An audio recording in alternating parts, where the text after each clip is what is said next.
রমজানের ২৭ তারিখ লাইলাতুল কদরের রাতের বেলা আপনি নিয়ত করে নেন ২ রাকাত নামাজ আদায় করবেন। সালাতুত তাওবা মানে হলো তাওবার নামাজ। জিন্দেগির গুনাহের কথা চিন্তা করে নামাজের মুসল্লার মধ্যে আপনি দাঁড়ায়া যাবেন। ২ রাকাত নফল নামাজ পড়বেন।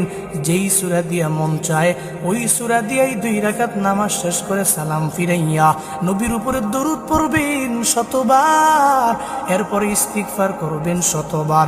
এরপরে চিন্তা করবেন, হে মালিক, আমি জিন্দেগিতে গুনাহ কম করি নাই। আপনার গুনাহের কথা চিন্তা করে মুনাজাত ধরে রবের দরবারে কাঁদবেন আর বলবেন, আল্লাহ তুমি আমার জিন্দেগির গুনাহ মাফ করে দাও। আল্লাহর দরবারে যদি বলতে পারেন, এমনও তো হতে পারে লাইলাতুল কদর বড় দামি রাত, ওই দামি রাতে আল্লাহ বহু মুতাকি বান্দাদের আল্লাহ মাফ করে দিবে। ওই ইতিকাফকারীদের উসিলায় লাইলাতুল কদরের উসিলায় আল্লাহ আপনার জিন্দেগির সব গুনাহ মাফ করে দিতে পারি।